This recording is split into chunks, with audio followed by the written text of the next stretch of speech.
Mbola mamerina ny fiarabana ho antsika. Efa atelona izao no nanarahantsika ty fotoana ny isan-taona Akary Malaza ity. Tahaka ny fanaontsika isan-taona ihany dia maro nareo izay maniry handray anjara amin'ny fanohanana ny asan'ny toby lehibe Akary Malaza. Dia tsy miova ny fanaontsika koa.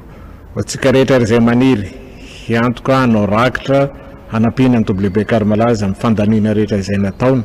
Satria rahantsika mahalala fa ny zavatra rehetra dia tsy maintsy misy sarany. Dia isaorana sady ianareo amin'ny fandrotsahanareo ny adidinareo amin'ny alalan'ny compte M-vola zany na Airtel Money zany na ny banque. Zay hitanareo tsy ho ela ny atsipiriny ny numéro ny andanan'ny compte banque misy azy sy ny fanampiana rehetra izay ho alefantsika koa. Zava-dehibe tokoa ny fandraisantsika satria nanaovana an'izao fandarana izao ara dia be dia be ny vola izay lany tokoa. Isy ihany koa ny fanokafana compte any ivelany ho an'ireo zanaky ny fifoazana izay monina any andafy zany. Dia ireo rehetra ireo dia vitanareo tsy ho ela ny atsipiriny fa dia mamerina sady ny fisaorana ho antsika tsirairay.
Iara ivavaka isika rehetra ry havana. Velom-pisaorana anao ny fonay ry Andriamanitra rainay noho ny amin'ny Jesosy Kristy zanakao lahy tokana izay nafoinao eto amin'izao tontolo izao, satria mahalala ny amin'ny fahoriana, mahalala ny amin'ny zavatsarotra, mahalala ny amin'ny ady iainana isan'andro.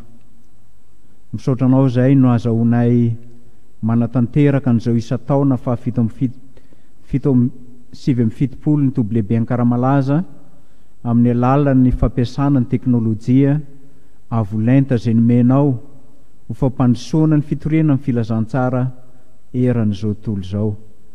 Zareo manokana ireo rahalahy sy anabavy maneran'ny tany izay miady amin'ny fahasarotana noho ny herin'ny valanaretina izay mamely na ny tanindrazanay na manerana n'izao tontolo izao mihitsy aza, ka mahatonga ny vahoaka maro tratran'izany fahoriana zany, ary ao anatin'izany indrindra no atsapanay fa Andriamanitra mora azo amin'ny fahoriana indrindra ianao ka mamonjy ny olonao tsirairay avy. Amin'ny anaranao ry Jesosy Kristy Tomponay no ametrahanay izany vavaka izany. Amen.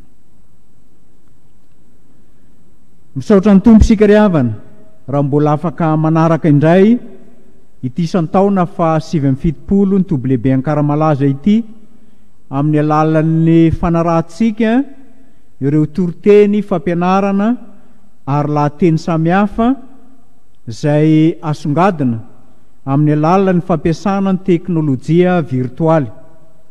Isaorana koa ny biraon'ny toby lehibe Ankaramalaza tsy nanafoana ny isan-taona fa 770, fa nanova endrika azy kosa mba tsy ho banga ny fanarahantsika zanaky ny fifoazana manerana n'izao tontolo izao ny fampianarana sy ny toriteny ary ny lahateny ao anatin'izao amehana ara-pahasalamana eto Madagasikara izao.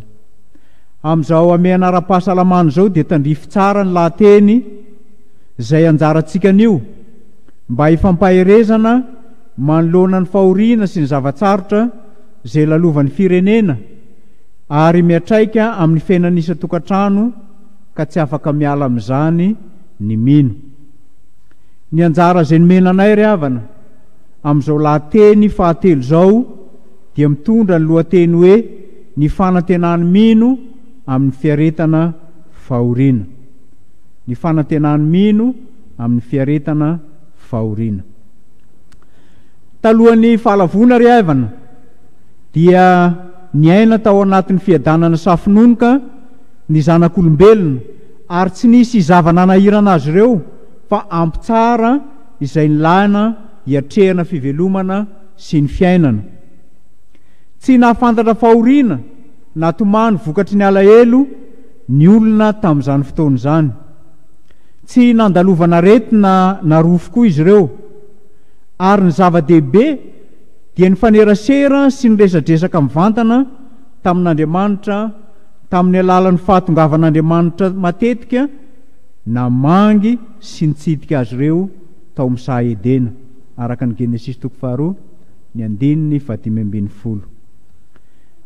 Niova tampoka nefa izany fahasambarana izany noho ny fahalavona ka tafiditra tamin'ny fiainan'ny zanak'olombelona ny ota.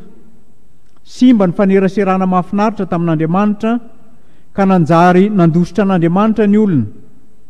Simba ihany koa ny feon'ny fieritreretana ka enjen'ny tahotra sy ny fiahiahina ary tototry ny famoizam-po ny olona. Izany no mampitombo ny fahoriana sy ny ady sarotra iaina ny zanak'olombelona isanandro isanandro. Mirona ao amin'ny asan'ny nofo mandrakariva ny safidiny zanak'olombelona ka ny nofo no mibaiko izay ataony rehetra. Ary nofo ihany koa no mibaiko ny faniriany rehetra. Simba ny fiarahamon'ny mpivady satria rava ny fiainana feno fahasambarana sy ny fifamenoana ka fahoriana sy fahampitehana maro lafo ny manjaka dia ny fijaliana, ny fangirifirina, ny fanaintainana miatra amin'ny aty fanahy ny mameno ny fiarahamonina izay iainantsika zanak'olombelona. Simba ihany koa ny fifandraisan'ny ray aman-dreny sy ny zanaka amin'ny alalan'ny ady sy ny fifandirana. Manjaka ny fitiavatena ary mahazo laka ny toe-tsaina tehanam-be mihoatra noho ny tsara izay nomen'Andriamanitra ny zanak'olombelona ka tonga amin'ny fanararaotana sy ny fanambakana. Etsy andaniny Satana koa dia mampiditra ny ratsy ao amin'ny zanak'olombelona ary mampiasa ireny ho fitaovana mahomby anakorontanana ny fiainan'ny zanak'olombelona. Mivadika ho hery sy tsilo ry havana na fasairanana mamelo ny zanak'olombelona ny zavaboary zay noharian'Andriamanitra hahasambatra aminy, ny alana ny lamina sy ny fiahina ary ny fikarakaran'Andriamanitra manokana zay fanomezana amin'ny alalan'ny fiahina ny zanak'olombelona, ka tsy mahagaga raha miaina ny fahafatesana sy ny fahasimbana ary ny fanameloana isika ankehitriny. Izao tontolo izao simba sy tafasaraka amin'Andriamanitra, ary izao tontolo izao feno ozina, feno enta-mavesatra no iainantsika ankehitriny, ka mipetraka ny fanontaniana hoe moa ve mbola misy fanantenana ihany ny mino amin'ny fiaretana fahoriana manoloanan'izany. Ao anatin'izany hevi-dehibe izany no amaliantsika ny fanontaniana voalohany, manao hoe inona ary no atao hoe fahoriana. Aorian'izany kosa no amaliantsika ny fanontaniana faharoa, manao hoe ahoana ny endrika isehoany izany fahoriana izany amin'ny fiainany mino. Ary amin'ny fahatelo farany no amaliantsika ny fanontaniana hoe manahoana ny fanantenany mino amin'ny fiaretana izany fahoriana izany. Tokony ary tsy maintsy aretana ve ny fahoriana. Hiditra ao anatin'ny fizarana voalohany isika amin'ny alalan'ny fametraha-panontaniana hoe inona ary no atao hoe fahoriana. Ny teny hoe fahoriana ry havana dia dikan'ny teny latina hoe tribulation, ka adika amin'ny teny malagasy hoe alahelo lehibe hitambaran'ireo voina sy fijaliana enjana sy mangidy ary fitsapana mahamay zay mitranga sy mampitanondrika ny olona amin'ny fiainana. Ny fahoriana koa dia lazana ireo zavatra miteraka fangirifirina eo amin'ny fiainan'ny olona, na ara-batana na ara-panahy zany, ka ny tena mavesatra indrindra dia ny fahoriana ara-panahy zay mahatonga ny olona iray hatsapa fa toa tady ho resiny zavatsarotra izy, ka tafalatsaka amin'ny famoiza-po noho ny fibosesehan'ny ady mafy atrehny zay tsy hainy toaina eo amin'ny fiainana. Izany mahatonga ny olona hamoy fo indraindray raha mafy ny fijaliana zay mahazo azy. Izany mahatonga ny olona hitady vahaolana ihany koa hafa ivelan'Andriamanitra, eny raha mandalo fizahan-toetra ka mahatonga azy hanalavitra an'Andriamanitra mihitsy aza, ka tonga hatramin'ny fanomezan-tsiny an'Andriamanitra ho fototry ny fahavoazana sy tsy miaro azy amin'ny loza izany fahoriana izany.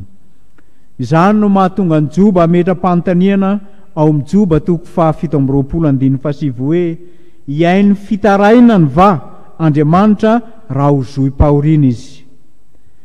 Ny fahoriana koa ry havana dia mpanjavatra sarotra lalovan'ny zanak'olombelona ao anatin'ny fiainana, dia ireo karazam-pisetoana rehetra, ny avesatry ny ady atrehina sy aretana, ireo fadisoam-panantenana sy alahelo mafy, ny aretina mandringana, ny ratra-po zay sarotra sitranina sy ny fahadisoam-panantenana, ka mahatonga ny fisehoana anaty ao amin'izay harany izany.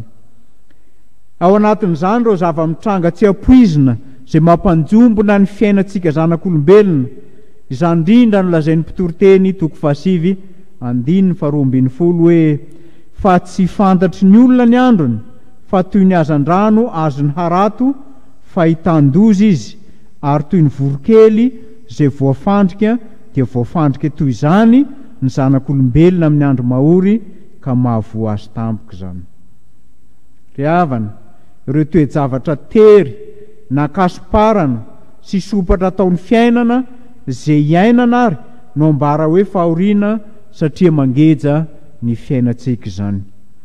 Tsy ny fiainana ihany indraindray no mahatonga fahoriana eo amin'ny fiainan'ny zanak'olombelona, fa ao ihany koa ny fanenjehana sy ny fanoherana mahavaivay tsy misy antony ary fampahoriana mavesatra vokatry ny fanakianana mahapotika ho mba hampankahalana ataon'ny olona amintsika. Ny Baiboly dia miresaka betsaka momba ny fahoriana. Raha ny Baiboly no miresaka momba ny fahoriana dia sary sy hoam-pitenenana toy ny hoe lalan-tery na kizo zay tsy misy lalana iviliana na ao amin'ny ankavanana na nao amin'ny ankavia no ilazana ny fahoriana.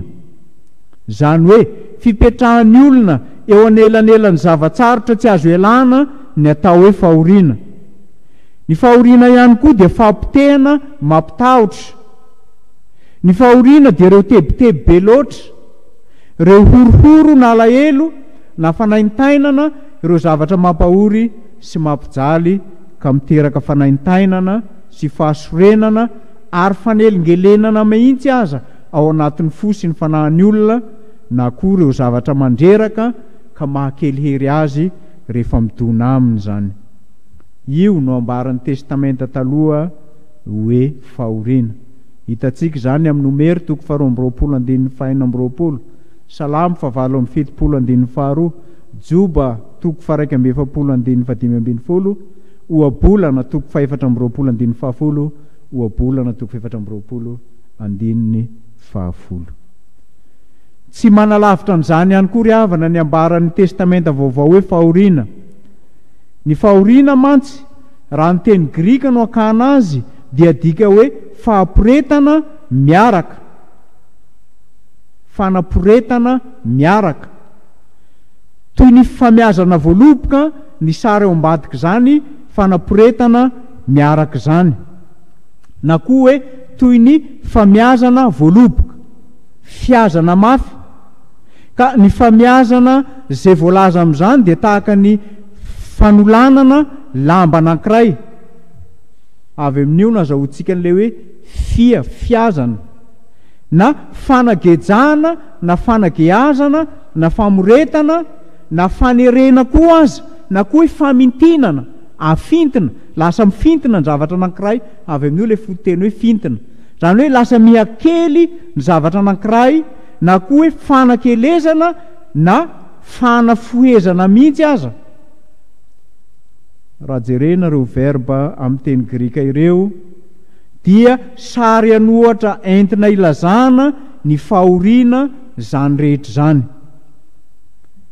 Ny baiboly septanta ry havana izay fandikana amin'ny teny Grika ny baiboly Hebreo dia mandika ny fahoriana avy amin'ny teny Hebreo ka nadika amin'izany ny hoe tsara sy ny tsara. Fa ny Vulgate indray izay baiboly nadika amin'ny teny latina dia mandika ny fahoriana hoe tribulation, ka adika hoe manorotoro sy manasaraka zany. Zany hoe misy zavatra torotoroana, misy zavatra sarahana ao anatin'izany fahoriana zany. Ka io dia entina ilazana ny fanavahana na fanatatavanana. Zany hoe sary anohatra entina ilazana ny karazana angadin'omby hazo iray, mirefy manodidina ny 2 metatra sy 800 zany, ka misy lelany vy maranitra anankiroa izay entina anapotehana ny tany iasana. Ary rehefa potika zany tany zany dia io fitaovan'io misy vy maranitra io, misy nifiny maranitra, io no entina anasarahana ny zavatra zay ambolena. Fa zany ihany koa dia hitantsika amin'ny Isaia 1:5-5 sy ny 6:20. Zao ny voalazany amin'ny anaran'i Jesosy: indro ataoko kodia vy vaovao, misy nify maranitra ianao, iveliny tendrombohitra ianao, ka hanorotoro azy ho vovoka, ary hanao ny havoana ho tahaka ny akofa, hikororoka azy ianao ka ho pahony rivotra izy, ary ny tafio-drivotra hanely azy, fa ianao kosa dia hiravoravo amin'i Jehova, ary ny Ray Masiny Israely ny ho reharehanao. Arak'izany ry havana, ny fahoriana dia tsy hafa fa ireo zavatsarotra na fitsapahana sy olana izay manaporotra sy manageja ary manery, eny mety hanorotoro antsika mihitsy aza eto amin'ity zao tontolo zao ity, no ny fanarahantsika an Jesosy Kristy. Ny fanontaniana faharoa izay nipetraka amintsika dia ny hoe ahoana ny endrika isehony zany fahoriana zany eo amin'ny fiainany mino. Ny fisondrotam-bidim-piainana tafahoatra loatra ry havana izay miteraka fahasarotam-piainana tsy ahitam-baolana no endrika isehon'ny fahoriana amin'ny fiainany mino.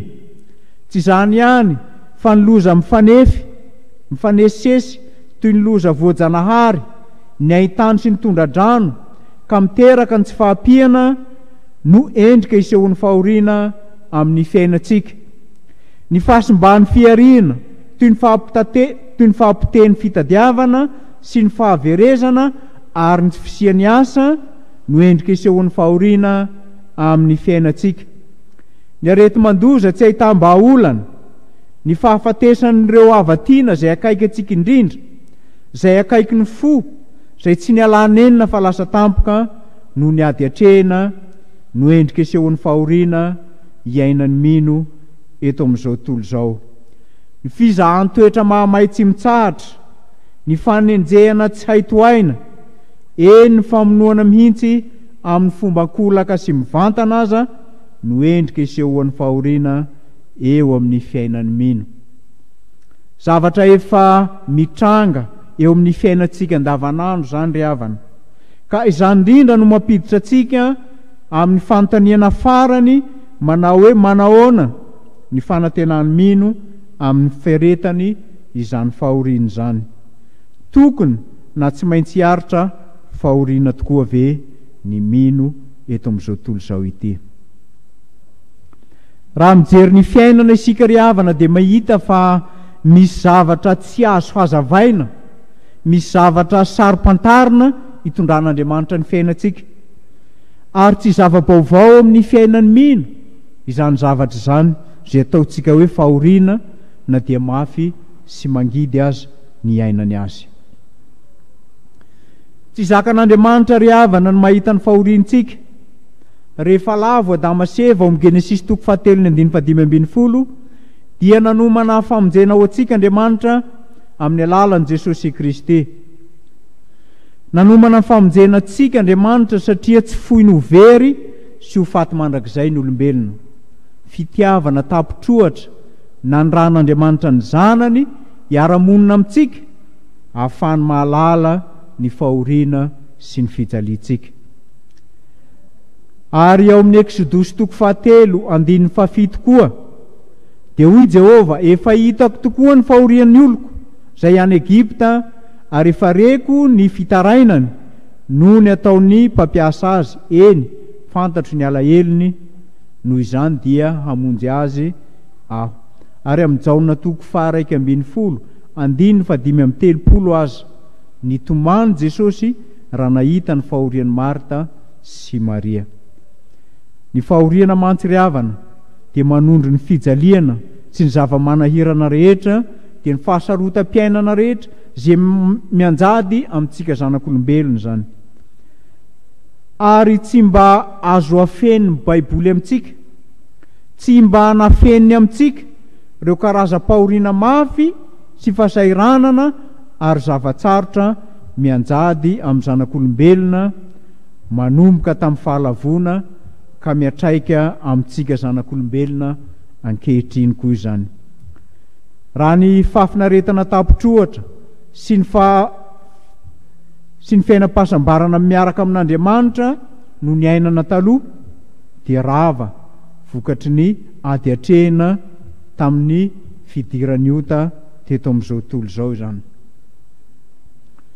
Maro amin'ireo olobe ny finoana aza no ambaran'ny Baiboly fa nandalo sy nidona-pahoriana koa, na dia ambaran'ny Baiboly fa natoky sy niara nandeha amin'Andriamanitra azy izy ireo. Niatra tamin'ny Joba ohatra, ny finoan'ny olona marina navelan'Andriamanitra ho sedrain'ny Satana ka nandalo fitsapana mahamay araka ny fanomezan-dalana nomen'Andriamanitra azy, mba hijerena na atoky an'Andriamanitra hatrany izy na tsia, raha rava ny fananany, raha ringana ny zanany, sy ny fangirifiriana ary ny fijaliana nahazo azy no ny vairatsy.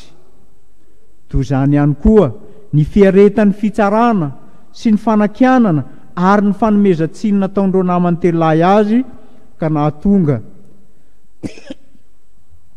ny fahavoazan'ny Joba hoy izy ireo dia noho izy niala tamin'ny fitokisany an'Andriamanitra. Tahaka izany ihany koa ny amin'ny tantaran'ny Sadraka sy Mesaka sy Abednego izay natsipy tao anaty lafaoro mahamay misy afo mirehitra vokatry ny fankahalana ka nambaran'izy ireo tamin'ny Nebokadnezara tamin'izany fotoana izany.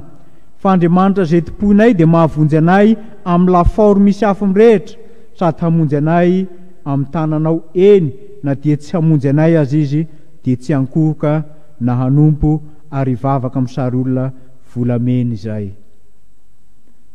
Ambaran'ny bokin'i Daniela toko 7:7-20 ry havana, manoloana an'izany zavatsarotra nateraky ny fankahalana ka nanatsipazana any Sadraka sy Mesaka sy Abednego tao anatin'izany lafaoro mahamay izany, fa tsy nanan-kery hampaninina ny tenany akory ny hafa, na nisy singamboly nampikaingona ny lohany, na niova ny lobany, ary tsy nisy fofonafo akory aza taminy.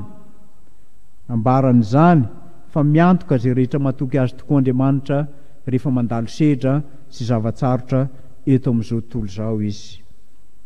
Maro ny fahoriany marina hoy ny mpanao salamo, nefa Jehova manafaka azy amin'izany rehetra izany. Salamo 4:7-20. Zany hoe ny marina koa aza dia mety ho tojo na mety harany zava-manahirana. Ambaran'ny mpanao salamo anefa amin'izany fiharany zava-manahirana amin'ny fiainana izany, fa fiarovana mafy ho antsika tokoa Andriamanitra amin'ny andro fahoriana. Salamo 7:7-7. Ohatra amin'ireo fahoriana ao amin'ny testamenta vaovao dia ijaona mpanao batisa izay nanohitra nananatra ny fijangajangana nataon'ny Herôdy Antipasy, nangalatra ny vadiny rahalany ka notapahin-doha araka ny marika toko 4:1-20. Midika zany fa rehefa mijoro amin'ny fahamarinana ny olona dia mitranga ny fankahalana ary fankahalala miafara amin'ny fahafatesany zany. Stefa diakona izay nitory ny filazantsara dia tsy vitany hoe lavina fotsiny fa nitoraham-bato izy araka ny asan'ny apôstôly toko 5 sy ny toko 1:5 sy ny toko 7:1 hatramin'ny 9:1. I Paoly aza ilay mpitory filazantsara malaza dia nenjehina sy nokapohina ary nogadraina rehefa nitory-teny nanerana n'izao tontolo izao, ary novonoina tany Roma ihany koa izy araka ny Timoty 2:4-9 hatramin'ny 9:5. Jesosy tenany dia efa nilaza tamintsika amin'ny Matio toko 7:20-4:20, ary noho izany indro za maniraka mpaminany sy olon-kendry ary mpanora dalàna ho aty aminareo, koa ny sasany ho vonoinareo sy ombonareo amin'ny hazo fijaliana, ary ny sasany ho kapohinareo amin'ny sinagoganareo sy enjehinareo mitety vohitra. Zany hoe Jesosy dia efa nilaza sahady, efa nilaza mialoha nisy ny fahoriana izay mety hiatra amin'ny mpanaraka azy, ka mety hiteraka tahotra na fihemorana zany raha tsy mijoro amin'izay netseon'ny tompo azy ny zanak'olombelona, indrindra fa isika kristianina ankehitriny. Koa mampahery antsika izy, ny mampiavaka an' Jesosy dia izy mahafantatra ny fahoriantsika, satria efa niainy zany izy dia ny fanenjehana, ny fampitondrana fangirifirina azy, ny fampijaliana, ny fandaozana, ny tsy firarahana, ary hita teo amin'ny endriky ny azo fijaliana aza ny fialany aina vokatry ny fanenjehana mafy ka namonoana azy teo amin'izany azo fijaliana zany. Paoly ry havana dia mananatra ny fiangonana, raha avy ny fahoriana ho izy dia tsy tokony hampanalavitra antsika amin'Andriamanitra zany fahoriana zany. Ka hoy izy ao amin'ny Romanina toko 5:5-7 sy ny 7:7, iza no asaraka antsika amin'ny fitiavan'i Kristy? Fahoriana va, sa fahantrana, sa fanenjehana, sa mosary, sa fitanjahana, sa loza, sa sabatra, na inona amin'izao zavatra rehetra zao dia tsy asaraka antsika amin'ny fitiavan'i Jesosy Kristy tompontsika. Ny ambaran'izany ry havana dia tsy hafa fa ny fahoriana eto amin'ity tany fandalovana ity dia tsy mampisaraka antsika amin'ny fitiavan'i Jesosy Kristy sy ny firaisana aminy. Zavatra mandalo reny fahoriany reny, fa tsy haharitra mandrakizay akory eo amin'ny fiainantsika. Mitarika antsika amin'ny fandresena koa ny ady, ary ny zavatsarotra dia mitarika antsika hanana firaisana bebe koa amin'Andriamanitra. Indraindray mantsy ny fahoriana dia sedra-piainana tsy maintsy zakaina avy amin'Andriamanitra zany.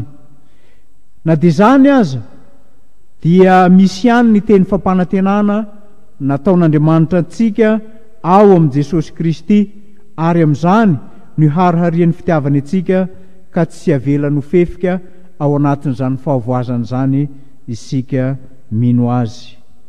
Izany no atao hoe teolojian'ny fanantenana. Ao anatin'izany teolojian'ny fanantenana zany ry havana, dia tsy afa-mandositra izao tontolo izao ny kristianina, fa miaina amin'ny fahoriana sy ny fiadanana koa izy. Ny finoana no entin'Andriamanitra amatorana ny olona ao amin'i Jesosy Kristy. Ny fanantenana kosa no manokatra io finoana io ho ao amin'ny Jesosy Kristy. Amin'ny lafiny ray, ny fahoriana nefa dia mitondra fivoarana sy fandrosoana ara-panahy ho antsika zanak'olombelona zany. Io lay ataontsika hoe fanefena na fanamboarana. Tefena sy amboarana amin'ny fahoriana ny mino, na dia sarotra aza ny miaina izany. Izany hoe ny fahoriana sy fitsapana mahamay eo amin'ny fiainantsika ry havana dia azon'Andriamanitra hovaina ho zavatsoa ampiorina ny finoana sy ny fanantenantsika zany.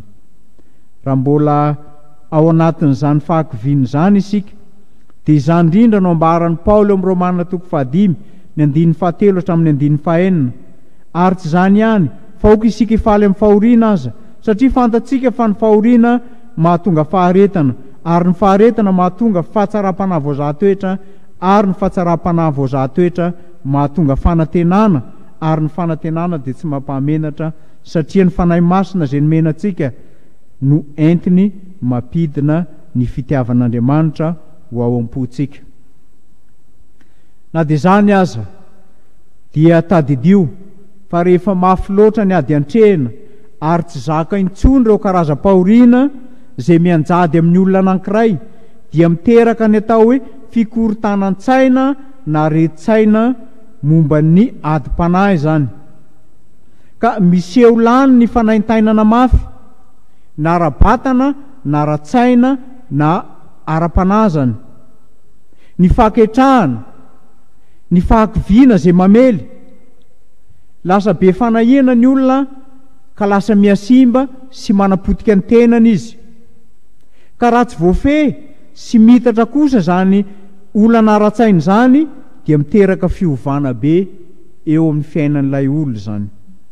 Lasa nofo ratsy ho azy ny fiainana ankehitriny sy ny hoaviny. Tsy mety mivavaka intsony izy, mankahala sy mikomy amin'Andriamanitra, mety manaratsy ny fivavahana aza, tsy mety ampaherezina, fa mijanona ho victime foana eo amin'ny fiainany, ary farany dia mivary lavo amin'ny fampotehana. Vokany maharitra ela zany olo zany vao mety hitodika amin'Andriamanitra, satria tafalatsaka lalina loatra ao anatin'ny aty fanahiny ny fiheverana fa lavitra azy Andriamanitra ka nanary azy, na mety hevitra koa fa ny antony zavadrehetra zay sedrainy dia avy amin'Andriamanitra. Jesosy Kristy dia tsy mampianatra ny olona handositra ny fijaliana ry havana, fa hitondra izany kosa no ampaherezany atsika. Ary zao no lazaina, ny azo fijalian'i Kristy sy ny azo fijaliana kristianina dia mifamatotra mandrakariva, satria mifamatotra Kristy sy ny kristianina marina. Asehon'ny Lotera ny mahazava-dehibe ny fijaliana amin'ny alalan'ny filazany fa ny fijaliana dia miseho marina ho lalana azo antoka ho amin'Andriamanitra. Amin'ny fijaliana ny haonantsika amin'Andriamanitra, tsy ny fijaliana rehetra nefa no resahan'ny Lotera amin'izany, fa ny fijaliana noho ny fanarahandian'ny tompo, fantatry Lutera maromarona tokoa ry havana ny fijaliana izay sazony ota. Nefa zavatra voapirofo fa ny fijaliana sy ny finoana dia anisan'ny toetra manokany azy fijaliana izay tian'Andriamanitra holanjainy izay mino azy.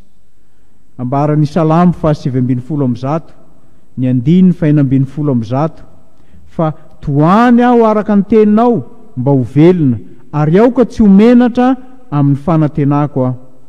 Toy izany ihany koa no ambaran'ny Petera ao amin'ny Petera 1:5-7 ary apetraho aminy ny fanahianareo rehetra fa izy no miahy anareo. Ry havana, Andriamanitra dia mamatsy izay ilaitsika amin'ny fiainana. Andriamanitra dia mijery antsika amin'ny fahasoavany eto amin'ity fiainana ity, amin'ny alalan'ny fanomezany antsika ny sakafo, amin'ny alalan'ny fanampiany antsika maro lafy, amin'ny alalan'ny fanohanany atsika amin'ny endrika maro samihafa, indrindra fa ny fitantanany izao tontolo izao mba hitondra fahasoavana ho antsika. Miary ny voariny Andriamanitra ary tsy latsa-danja amin'izany sika olombelona. Indraindray koa nefa izy dia miara-miasa amin'ny zavatra mitranga rehetra amin'ny fiainantsika izay fangaro haroany soa sy ny ratsy. Tsy midika nefa izany fa Andriamanitra dia mpampijaly na fototry ny ratsy. Izany no miteraka ny fanontaniana hoe nahoana Andriamanitra no mamela ny fahoriana sy ny fijaliana hiatra sy anjady amin'ny mino azy. Zao ny ambarany Apokalipsy 2:20 ny 4 hatramin'ny 5. Ary ho fafany ranomasy rehetra amin'ny ranomasina, ary tsisy fahafatesana intsony sady tsisy alahelo na fitarainana na fanaintainana fa efa lasa ny zavatra taloha. Ary hoy ilay mipetraka eo ambony seza fiandrianana, indro avaoziko ny zavatra rehetra. Ary hoy koa izy, soraty fa mahatoky sy marina ireo tenin'ireo. Jesosy Kristy Tompo no manome fampanantenana antsika, fa ho avy ny fotoana amafany ny ranomaso rehetra, ho avy ny fotoana ampitsahara ny fangirifirina rehetra, ary ho avy ny fotoana analany ny fanaintainana ka enony ny fitarainantsika. Ao amin'ny Korintianina 2:4-5 dia ambara amin'izany fa ny zavatra rehetra dia natao noho ny aminareo mba hitomboan'ny fisaorana ho voninahitr'Andriamanitra noho ny fitomboan'ny fahasoavana amin'ny maro. Ary tsy ketraka izahay fa na dia mialevina aza ny toetra ivelany dia vaozina isanandro kosa ny toetra anatiny, fa ny fahorianay maivana izay vetivety foana dia maika miasa fatratra indrindra ka mahatanteraka ny voninahitra mavesatra maharitra mandrakariva ho anay. Raha tsy mijery ny hita izahay fa ny tsy hita, fa ny hita dia vetivety foana fa ny tsy hita no maharitra mandrakizay. Ny fanantenany mino ary dia ao amin'i Jesosy Kristy irery ihany. Alefan'Andriamanitra ny fahoriana mba ho fantsiana antsika toy ny ray aman-dreny tsara Andriamanitra ary maniry ny hampivoatra ny zanany. Mampiasa ny fijaliana indraindray ihany koa izy mba hifehezany antsika sy hahasoa antsika. Alefan'Andriamanitra koa ny fahoriana mba ho fitsapahana ny finoantsika, mampiorina ny finoantsika ny fijaliana, mba ahafahantsika manompo an'Andriamanitra tsaratsara kokoa sy irosoantsika lavidavitra kokoa amin'ny fiarahana aminy. Koa rehefa niaritra fahoriana vetivety ianao dia hamerina sy hanohana ary hampahery anao ary hametraka anao eo amin'ny fototra mahafiorina Jesosy Kristy. Petera 1:5-10. Amin'ny alalan'ny fahoriana koa Andriamanitra ry havana dia mamolavola antsika ho afaka hiatrika ireo karazana ady maro samihafa misy eto amin'izao tontolo izao, satria ny fanarahana ny Kristy dia ahitana fijaliana sy fitsapana fa tsy fiainana feno fiadanana fotsiny. Indraindray mantsy Andriamanitra dia miara-miasa mino mba hamoahana ny tsara rehetra eo amin'ny toe-javatra ratsy. Na dia eo aza ny faharatsiana sy ny loza dia hain'Andriamanitra ny mamadika an'izany ho fampandrosoana ny fiainantsika. na dia velan'Andriamanitra hitranga amintsika aza ny zava-doza amin'ny fotoana sasany, dia hain'Andriamanitra kosa ny mamadika an'izany ho lasa fitahiana ho antsika.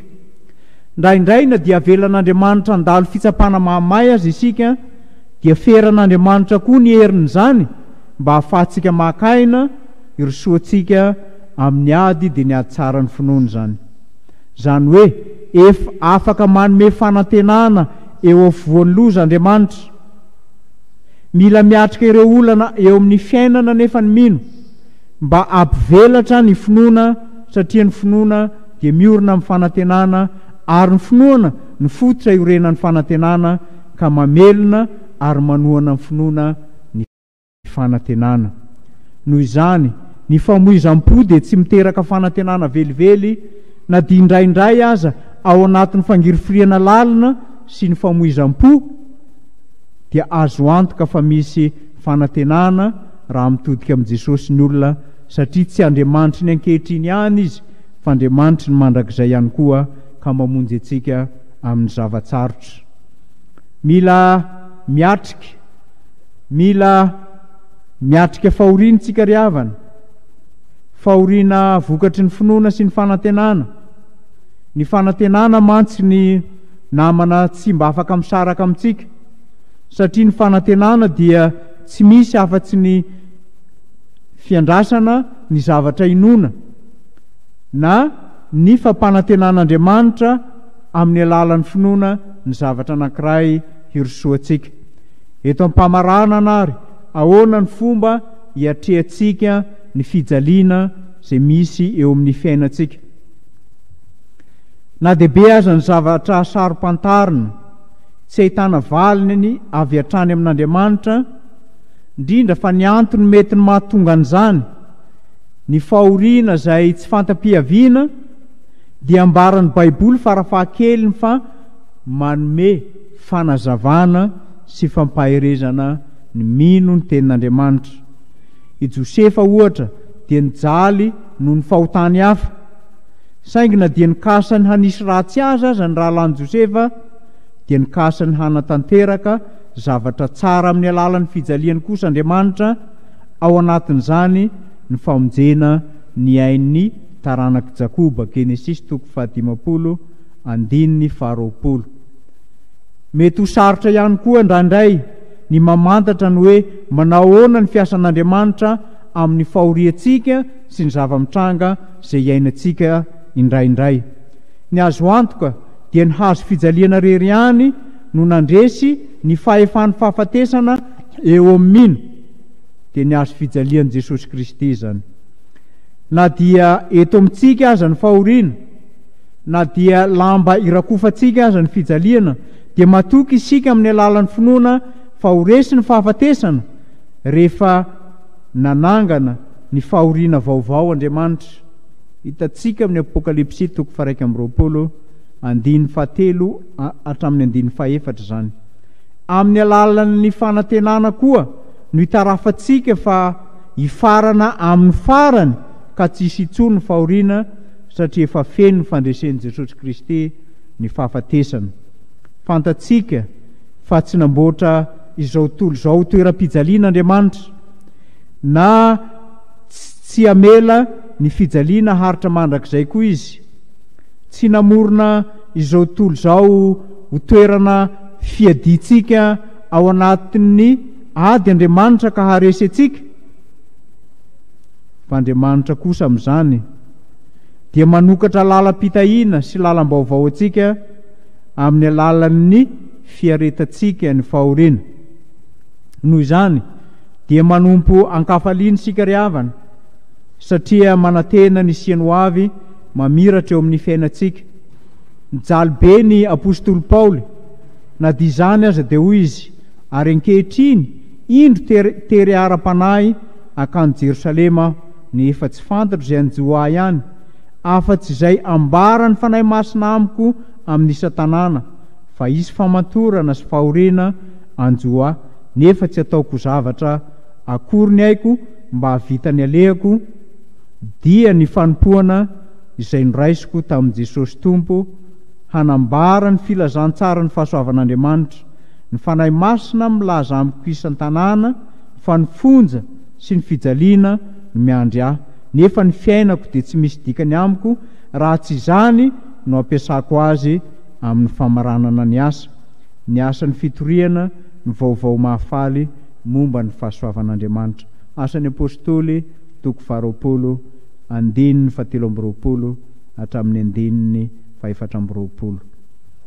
Amin'izao isa-taona fahafito amby 770 ny toby lehibe an-karamalaza zao dia ampianarin'ny tenin'Andriamanitra antsika fa olony hazo fijaliana isika, aoka hiahany ampahoriana sy hijoro miaraka amin'ireo rahalahy sy anabavy ao amin'ny Kristy isika, ka io mipahoriana amin'izy ireo koa amin'izay fahasarotana mety iainany, ifanometanana amin'izany fahasarotana izany, ary ara-dalana ihany koa ka hatonga ny fahoriana ho resy satria misy fiombonana masina amin'ny samy zanak'Andriamanitra. Ny filazantsara an' Jesosy Kristy irery ihany ary ny manome antsika fifaliana sy finoana amin'ny fiatrehan'ady, ka tsy hatahotra ny fanantenantsika satria ny Tompo no miara-miasa amintsika. Amen. Iara ivavaka isika ry havana. Mankasitraka anao zahay ry Jesosy Kristy Tompo fa tsy nataonao andalo foana zao isa-taona fa 770 ny toby lehibe an-karamalaza zao, fa nomenao tolotsaina ny ray aman-dreny dia nibarao ny toby lehibe an-karamalaza sy ny teknisianina zanaky ny fifoazana rehetra manerana n'izao tontolo zao, mba hanao ny horonan-tsary sy horonan-peo ho fampaherezana ny kristianina rehetra manerana n'izao tontolo zao, ka ahafahan'izay rehetra mino manovo finoana velona sy fanantenana amin'ny alalan'ny fiaretana fahoriana. Aza vela ho resy ny tahotra sy ny tebiteby ny fahoriana zay mampitola gaga zay, fa ampianary kosa hifikitra aminao satria aminao no misy ny fifaliana sy fiadanana feno maharitra mandrakizay. Amin'ny alalanao ry Jesosy Kristy Tomponay no ametrahanay izany vavaka izany. Amen.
Sai mi fe,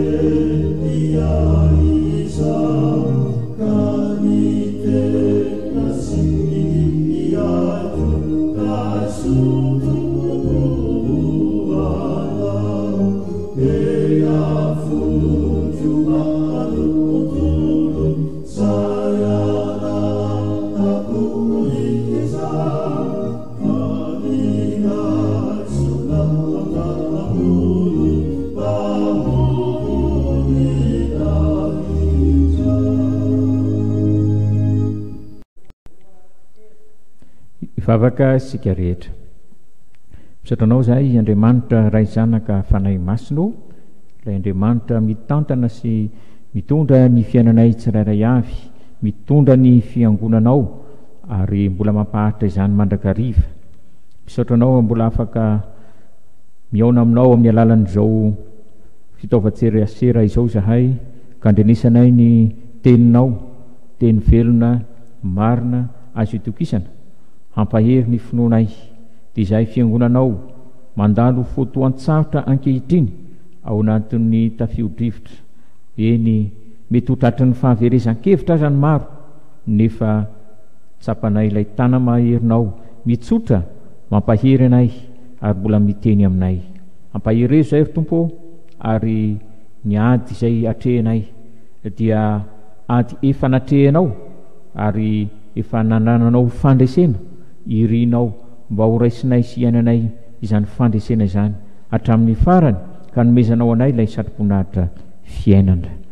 Teny izay tolotra ao anay ankehitriny, irinay alohavan'ny fanainao masina mandrakariva Tompo, hampahery ny finoanay anao, ka anananay fifaliana, fanantenana indrindraindrindra aretanay amin'ny fanomponanao. Koa dia mitenena aminay araka ny fombanao, amin'ny anaranao Jesosy Kristy no angatanay izany. Amen.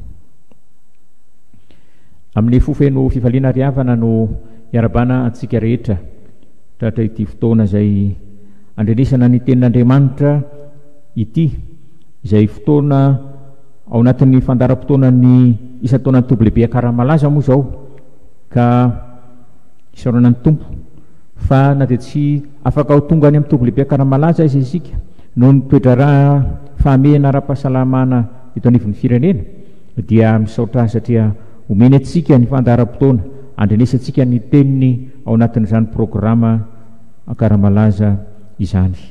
Koa ny ten'Andriamanitra izay atolotra atsika dia araka izay hita amin'ny bokin'ny Apokalipsy 2:12 andiny voalohany ka hatramin'ny fahaenina.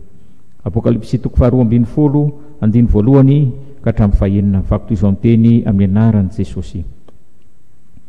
Ary nisy famantarana lehibe hita tany an-danitra, dia vehivavy ny tafy ny masoandro, ary ny volana no eo ambanin'ny tongony.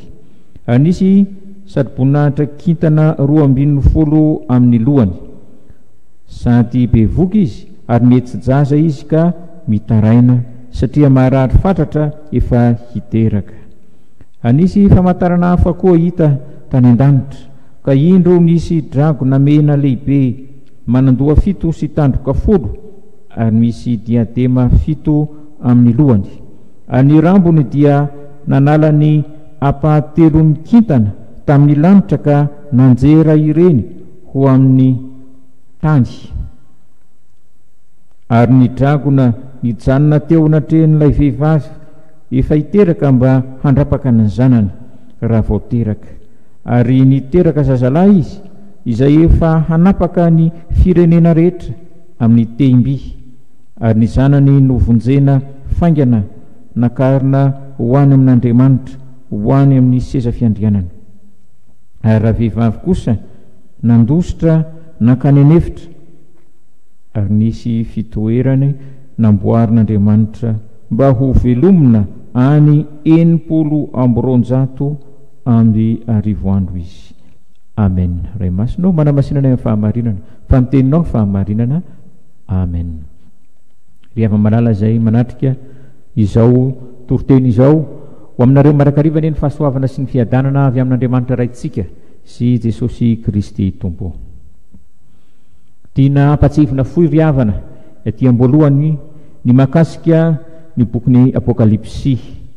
Araka ny fantatsika dia Jaona apôstôly no nanoratra azy, ary izany dia tao anatin'ny vanim-potoana izay nampirehitra ny vaivay ny fanenjehana kristianina sy tokotokony tamin'ny taona 70 taoriana terahan Jesosy Kristy zany.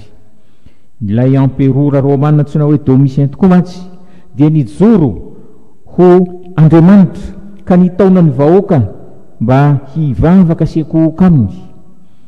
Dia nasiana ny sariny tany amin'ny tempolo tsampy rehetra tamin'izany fotoana izany.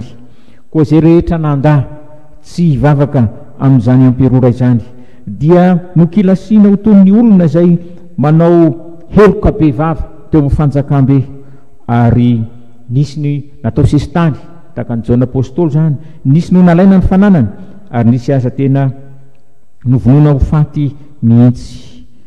Nosoratana ny bokin'ny Apokalipsy mba ho fampaherezana ny kristianina izay miatrika famorina, miatrika fanenjehana. Ny perikopa izay anjarantsika izao dia tafiditra ao amin'ny toko 12 ka hatramin'ny 12 ny bokin'ny Apokalipsy izay milaza indrindra ny amin'ny filazana zavatra ho avy, ary ny zanaka fizarana zany hoe ny toko 12 ka hatramin'ny 14 dia hitany sana ireo fahitana hitan'ny Jaona apôstôly tany an-danitra, dia milaza ireo fahitana samihafa famantarana, kanefa dia omena lohateny lehibe zany dia ny hoe fahitana ny amin'ny fiangonana mandresy, fahitana ny amin'ny fiangonana mandresy. Amin'ny maha famantarana azy ny fahitana izay nasehon'Andriamanitra tamin'ny Jaona apôstôly dia misy ireo sary samihafa izay naseho azy izay endriky ny ety an-tany ihany, fa ny fahitana ny fahalalana ireny sary samihafa ireny dia ahafahana mamantatra izay votoatin-kevitry ny tian'Andriamanitra hambara amin'ny mpamaky. Zara telo lehibe izao toriteny izao. Ny voalohany dia ilazanany amin'ny hoe ny fiangonana sy ny fahavalony, eo amin'ny 2 ka hatramin'ny 4 zany. Ao amin'ny fizarana faharoa no iresantsika ny fiarovan'Andriamanitra ny Mesiany sy ny fiangonana, ary ny fizarana fahatelo dia olazaina amintsika izay votoatin-kevitra lehibe hafatra omen'Andriamanitra antsika amin'ny alalan'izao toriteny izao. Manao tokoa zany hoe ny fiangonana sy ny fahavalony izany. Ny vehivavy izay ambara eto dia tsy iza fa ny fiangonan'Andriamanitra, dia ao anatin'izany mino an'Andriamanitra ireo izay nohamarinina amin'ny finoana, dia tsina fa ny taranaky Abrahama, ny jiosy ao amin'ny testamenta taloha izay novonjena tamin'ny finoana izay mbola ho avy, sy ny mino ao amin'ny testamenta vaovao dia izay vonjena soamarinina ny amin'ny finoana efa tanteraka, dia ny fanavotana vitan'i Jesosy Kristy teo amin'ny azo fijaliana izany. Zany hoe ny fiangonana izay resana eto dia ny Israelin'Andriamanitra, ny jiosy izay mino sy ny kristianina ao amin'ny testamenta vaovao. Resany matetika eto zany vehivavy izany satria io no endriky ny fiangonana, ary voalaza eto fa mitafy masoandro izy, ny volana no eo amin'ny tongony, ary misy satri-boninahitra kintana 12 eo amin'ny lohany. Ilazana ilay voninahitra lehibe atafin'Andriamanitra ny fiangonana kristianina izany, mitafy ny masoandro raha vehivavy, izay ilazana fa izy ilay fahazavany eto amin'izao tontolo izao, araka ny ambarany Jesosy ao Maty toko 5:4-12, manaparika fahazavana mitondra aina eto amin'izao tontolo izao ny fiangonan'Andriamanitra, mitondra fahavelomana amin'ny alalan'ny tenin'Andriamanitra izay torina ny fiangonana. Ary Jesosy Kristy raha teo ilay milaza ny tenany hoe izao ny fahazavana izao tontolo izao, izany no votoatiny tenin'Andriamanitra izay torintsika fiangonana.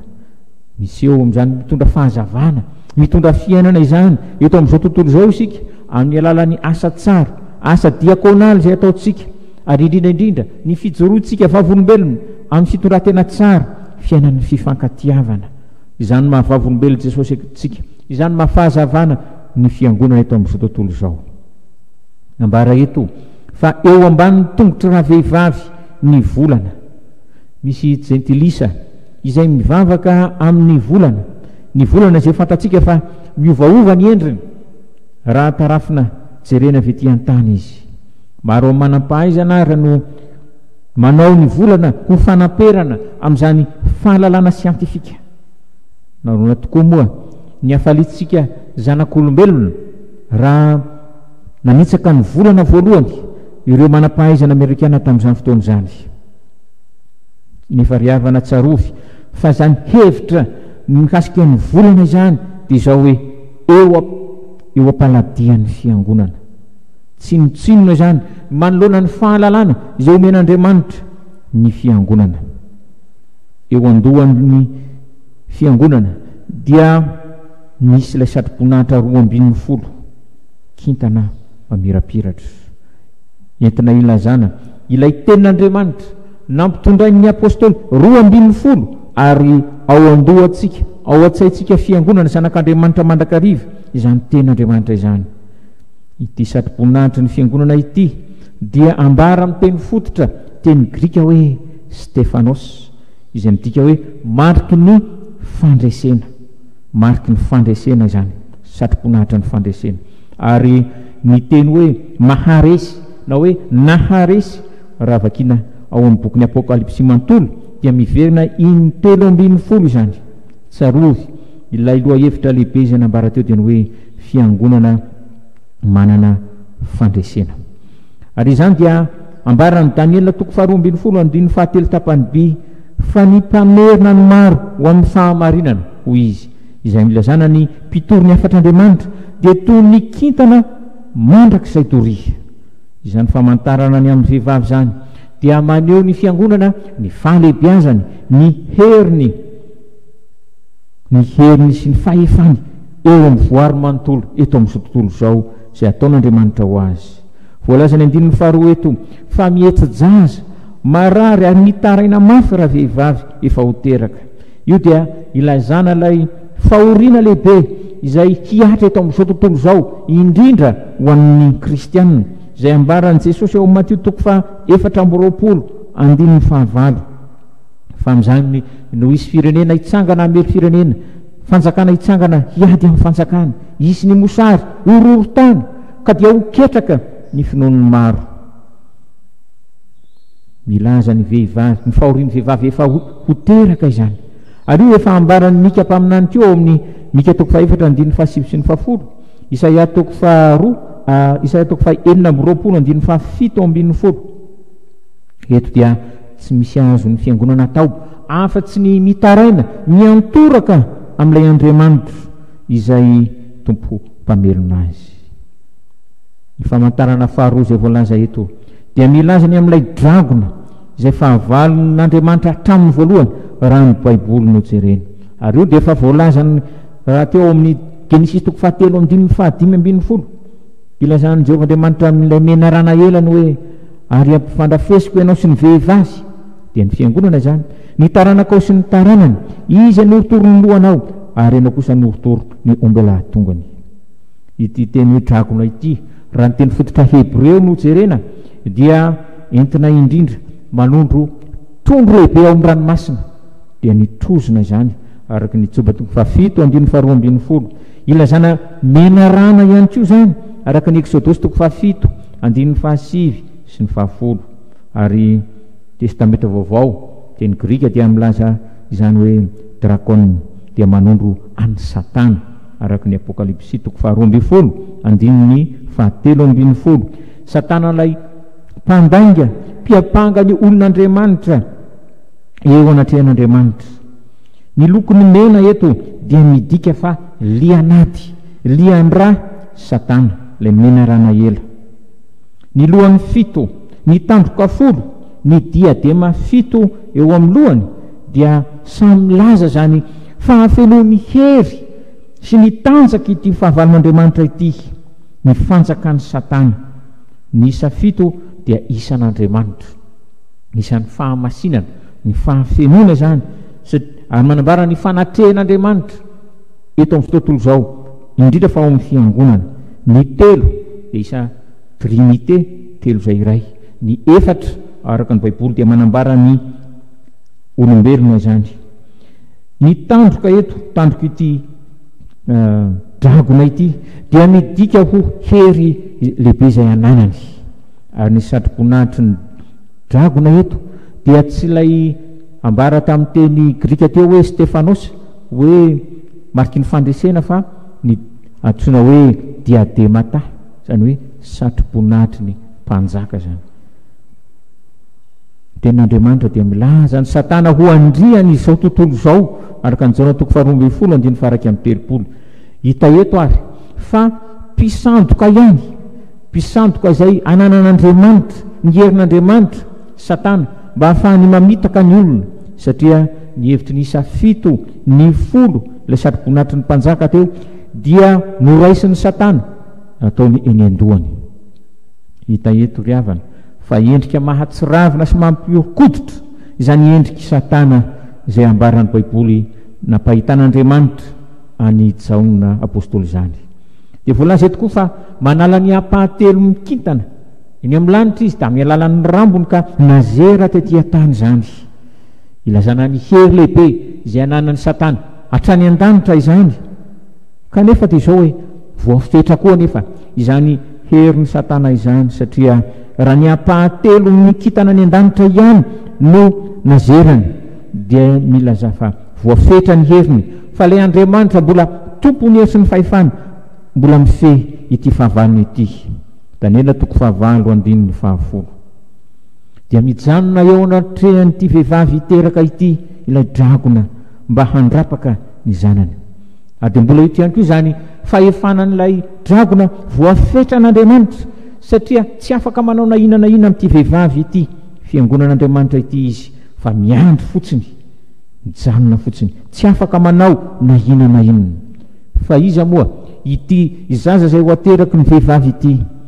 Tsy iza io fa ilay zaza lahy izay hateraka dia Jesosy Kristy, ilay Mesia voatendrin'Andriamanitra hanapaka ny firenena rehetra amin'ny tehimby. Jesosy ilay mpiandry tsara, hiandry ny ondrin'Andriamanitra, mikendry ny handrapaka avy hatrany ity zazalahy voateraka ity ilay dragona eto. Dika izany hoe tsy avelan'ny Satana hanatanteraka ny asa ity an-tany izay efa naneran'Andriamanitra ray azy Jesosy, ary indrindra ilay asa fanavotana eo amin'ny azy fijaliana. Fa raha toa ka tsy afaka manao izany Jesosy, ilay fanavotana eo amin'ny azy fijaliana, dia tsy hisy olombelona voavonjy na dia iray azy.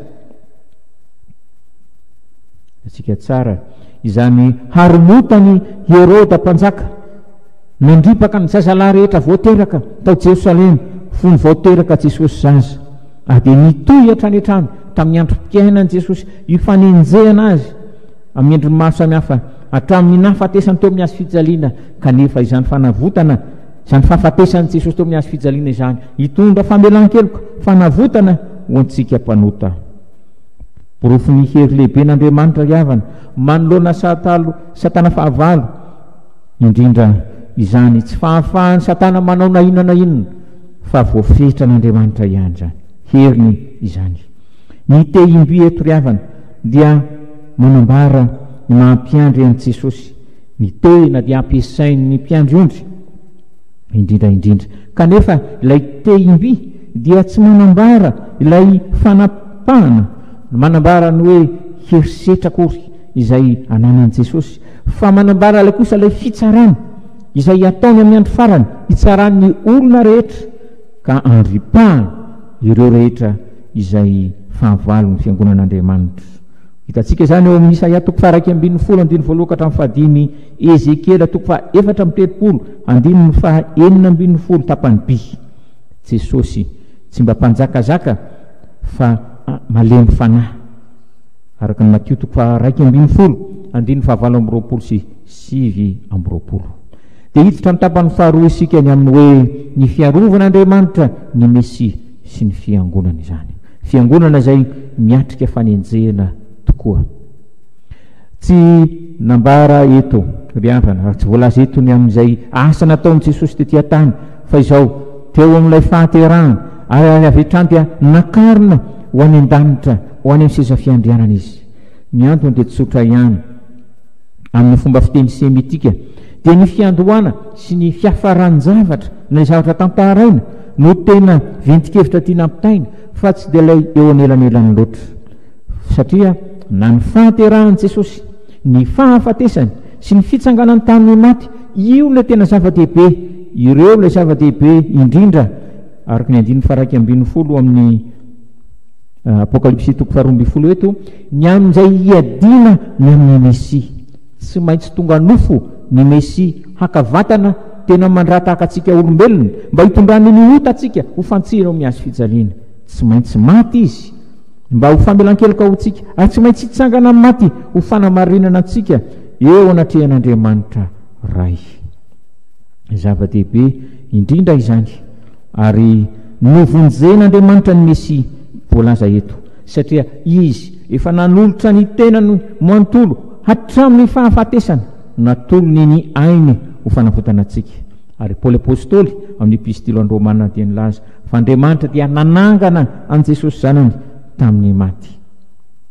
Eo amin'ny 9:1 eto ry havana dia voalaza fa lasa nandositra tany anefitra ravehivavy ny fiangonana izany, ary misy fitoerana efa namboarin'Andriamanitra ho azy, efa namboarin'Andriamanitra ho azy, hamelomany azy mandritra ny andro fetrandro voafetra. Ao koa tsapantsika kristianina fa izay te ho mpanompo marina an'Andriamanitra dia tsy maintsy vonina hiatrika fanenjena, vonina ny oroahana hiala amin'izay toerana misy azy. Manana toerany tantarany manokana ao amin'ny Baiboly ny tany efitra izay toerana nitondran'Andriamanitra ny Israely sy ny arovany azy avy tany Egipta, toerana fisedrana ny finoan'ny vahoaka an'Andriamanitra, ny mpanompony koa zany tany efitra izany. Fantatsika ny tantarany Davida izay nirenireny nandritra ny volana maro tany anefitra rehefa noenjen'ny Saoly mpanjaka izy, ary mpaminany tahaka ny Elisa dia tany anefitra ihany koa ny fotoana izay niasany Jesosy raha teo. Rehefa vita batisa dia nentiny fanahy tany anefitra 40 andro, 40 alina ihany koa. Anehoana indrindra ry havana izany tany efitra izany mba hisedrana ny finoantsika kristianina, kendren'Andriamanitra amin'izany ny mba hiantorantsika, hiankinantsika amin'Andriamanitra irery ihany amin'ny zavatsarotra indrindra ataon'Andriamanitra ho fitaizana ny finoantsika fiangonany izay hiaran'ny fanenjehana ihany koa izany tany efitra izany. Ao no hiarovany atsika, ao no amelomany atsika, ary efa nanehoany vonany antsika amin'ny androm-piainantsika manontolo fa tsy mamela atsika ho irery izy. Ry havana, mba saintsaino antonio ny tenanao raha mba isa izay mahatsiaro fa voaenjika, satria mitondra ny anarana hoe kristianina ianao, mitory ny filazantsara ianao. Fa mazava ny tenin'ny Paoly apôstôly ao amin'ny Timoty 2:7-12 hoe amin'ny anaran'i Jesosy, fa izay rehetra te ho velona amin'ny toe-panaraka an'Andriamanitra ao amin'ny Kristy Jesosy dia henjehina, lamba hitafiana amin'ny maha-kristianina toy izay nahazo an Jesosy Kristy ny fanenjehana, ka aoka tsy ho taitra amin'izany isika. Voalaza mazava ny amin'ny faharetan'ny fotoana izay hiarovana Andriamanitra amelomany andravehivavy any anefitra dia 920 andro, izany hoe 12 volana na 3 taona sy tapany. Fotoana izay ahatserovana indrindra izany 3 taona sy tapany izany koa ry havana, ilay mosary lehibe teo amin'ny Israely tamin'ny androny Ahaza mpanjaka sy fotoana izay namina niny Eli araka ny mpanjaka voalohany 7:12 sy 8:20, tsy nisy ny orana nilatsaka tamin'izany fotoana izany ka dia tonga ny mosary sahirana ny olona. Ny fotoana eto ry havana ito amin'ity 3 taona sy tapany voalaza eto ity dia fotoana eo anelanelan'ny niakaran'i Jesosy Kristy any an-danitra sy ny hiaviany indray ny tsara ny olona rehetra. Vanim-potoana izay iainantsika fiangonana koa zany amin'izao vanim-potoana izao, vanim-potoana anjakan'ny faharatsiana, vanim-potoana anjakan'ny fanenjehana ny kristianina, ny mpanompon'Andriamanitra, mandapahafoanan'Andriamanitra izany amin'ny avian'i Jesosy Kristy. Izao anefa ny taona 3 taona sy tapany dia atsasaky ny 7 fito taona izay voalazany hoe amin'ny fahafenoana. Izany hoe Andriamanitra dia mametra ny fotoana izay izakatsika kristiana fahoriana amin'izay endriky ny fanenjehana samihafa mahazo atsika no ninona indra fony ny fiantrany atsika. Izy amintsika viavana no tsy mitalao mivavaka amin'Andriamanitra mandrakariva amin'izao vanim-potoana izao hoe rahovinany mba hifarana ny fanjakazakany izao valanaretina coronavirus zao. Rahovina Jesosy no hifarana izao fa mafy loatra. Fantatr'Andriamanitra ny zavatra mitranga eo amin'ny firenetsika, fiainantsika tsirairay avy. Tsarovy fa manana ny fotoana ny Andriamanitra, izy no mametra ny zavatra rehetra amin'ny heriny na inona heriny Satana mitady ampahory ny olony. Kanefa tsy ho ketraka isika fa hijofy anana fanantenana haharitra mivavaka mandrakariva. Inona ry havana amin'izao tapany fahatelo ny toriteny izao no ventikevitra lehibe hafatr'Andriamanitra omeny atsika. Isika fiangonana dia fikambanan'ny olom-bo vonjin'Andriamanitra no ny rano Kristy teo amin'ny fijaliana izay namelan'Andriamanitra ny helotsika, nanadiovany atsika ka nananganany atsika ho zanany. No tafian'Andriamanitra voninahitra isika ary isan'ny mpandesy kanefa mbola eo ampiadiana mandrakariva amin'ny ratsy hatramin'izao. Tsarovy fa manam-pahavalo isika fiangonana dia Satana sy ny mpanompony izany izay tsy faly amaolom-bo vonjy atsika ao amin'ny fanjakan'Andriamanitra. Fa matetika dia manadino isika kristianina fa isika indray no lasa mifamono, mifanenjika, mifampifahavalo. Adino ilay fahavalo tokana dia Satana sy miaraka amin'izany. Tsarovy fa Jesosy no efa nandresy izao tontolo izao ary vonina izara fandresena amintsika tsy mitsahatra. Izy lay miteny amintsika manao hoe izaho no mpiandry tsara ary tsy misy maharombaka zay eo an-tanako. Na inona na manahoana na manahoana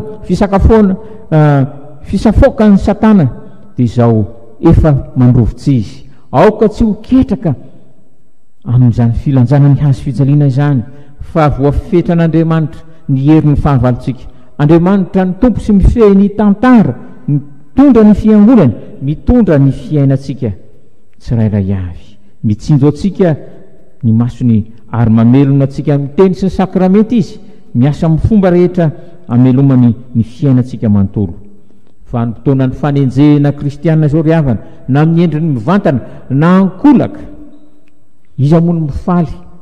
Voalohany, raha toaka mikatona ny fiangonan'Andriamanitra, tsy afaka mamonjy tempolan'Andriamanitra isika, tsy iza fa Satana sy ny mpanompony izany mandalo tany hevitra avy ny fiangonana kristianina ankehitriny ary ho fizaham-toetra ny finoko sy ny finoana ao indrindra izany. Moa mahatoky ilay Jesosy ilay efa tiantsika sy namonjy atsika ve isika, ka aoka mba hiambina, hibebaka mandrakariva, hiaritory sy hivavaka, hibanjina Jesosy Kristy fa izy ilay tompo sy mpanefa ny finoantsika. Manome toky Jesosy fa izay maharesy ho izy araka ny faneva izao isa-taona tompo lehibe akaramalaza taona 24 izao dia tsy ho vonony ao amin'ny boky fiainana ny anarany. Koa ifikiro Jesosy amin'ny alalan'ny fanekenao, ny fitarihan'ny fanahy masinanao fa Andriamanitra efa nametraka ao an-tsainao ary efa nanoratra ao am-ponao ny lalàny mba azahoanao, eny azahoantsika mankatò mandeha araka ny sitrapon'Andriamanitra. Ho azy ny voninahitra hatramin'ny taloha indrindra ka ho mandrakizay. Amen. Raiso ny fitahina. Fahasoavan'i Jesosy Kristy Tompo, ny fitiavan'Andriamanitra ray ary fampiraisana fanahy masina ho aminareo rehetra ne hatramin'izao koa mandrakizay. Amen.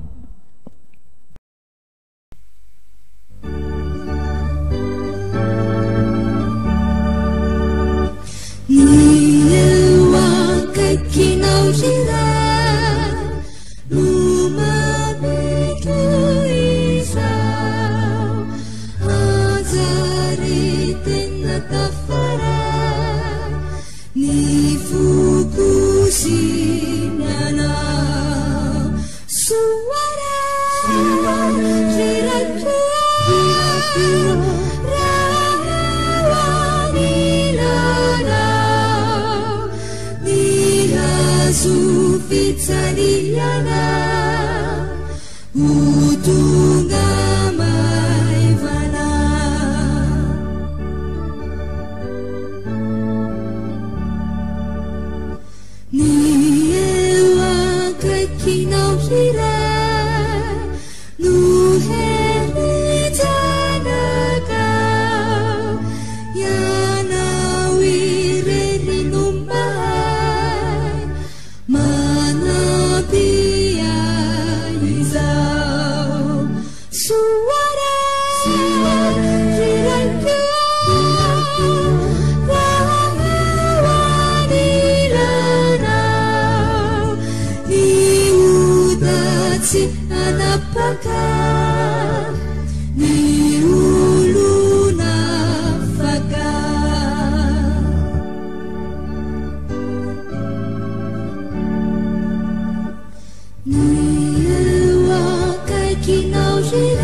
So